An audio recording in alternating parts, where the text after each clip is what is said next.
अचलपूर या मतदारसंघाबद्दल प्रहारचे अध्यक्ष बच्चू कडू इथून निवडणूक लढवत असतात, त्यामुळेच आता इथे पुन्हा एकदा प्रहारचंच पारडं जड असल्याचं दिसतंय। पाहूया तिथले संभाव्य आमदार।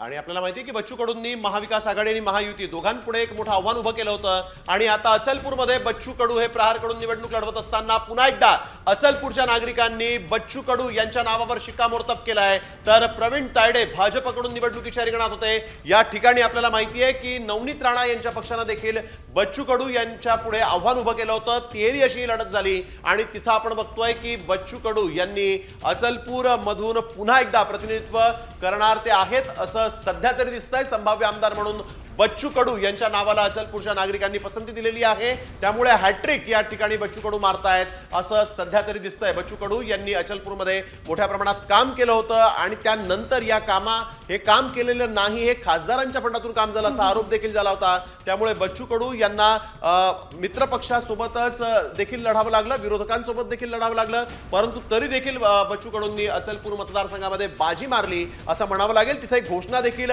लोकप्रिय झाली, आपला भिडू बच्चू कडू हेच म्हणत या लोकांनी बच्चू कडूंना निवडलं की काय असं सध्या तरी म्हणावं लागेल।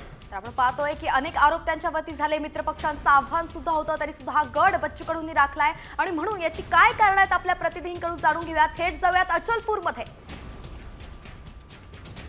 अमरावती जिल्ह्यातील अचलपूर मतदारसंघामध्ये प्रहारचे पक्षप्रमुख बच्चू कडू यांनी गेल्या सलग 20 वर्षापासून आपलं प्रतिनिधित्व केलं आहे।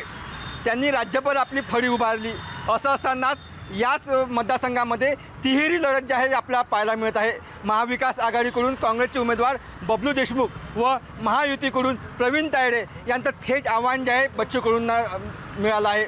एकंदरीत बघितलं तर मागील पंचवार्षिकमध्ये जर बघितलं तर बच्चू कडू यांचा जो विजय आहे तो अल्प मतांनी झालेला होता। मात्र यावर्षी जर बघितलं तर त्याच मतदारसंघामध्ये अल्पसंख्याकांचे मतं होते ते निर्णायक लोकसभेच्या निवडणुकीत ठरले होते। मात्र असं असताना यावेळी जे आहे जे भाजपाचे उमेदवार प्रवीण तायडे यांनी शेवटी प्रचारामध्ये आघाडी घेतली आणि आता शेवटच्या 2 दिवसांमध्ये ते दुसऱ्या स्थानी आल्याचं चित्र स्पष्ट झालेलं आहे। असं असताना मात्र बच्चू कडू यांनी जे विकास कामं केली असतील, राज्यभर त्यांचे दौरे असेल, राज्यभर त्यांचं जे नेतृत्व असेल, यांच्यावर त्याच मतदारसंघातील लोकांनी विश्वास ठेवला असं जे चित्र आहे या क्षणी दिसून येत आहे। मात्र एकच बघितलं तर मतांचं ध्रुवीकरण सुद्धा याही मतदारसंघामध्ये दिसून आलं, कारण की बबलू देशमुख जे काँग्रेसचे उमेदवार आहे यांच्याकडे अल्पसंख्याक जे मतं आहे ते सुद्धा दिसून आले, सोबतच जे प्रवीण तायडे त्यांच्याकडे हिंदुत्ववादी मतं दिसून आले, तर बच्चू कडू यांच्याकडे जे आहे ते शेतकऱ्यांची मतं असल्याचा त्यांनी दावा केला होता। मात्र आता असं असतानाच नेमके मतं त्यांना कोणती मिळेल हे सुद्धा पाहावं लागेल।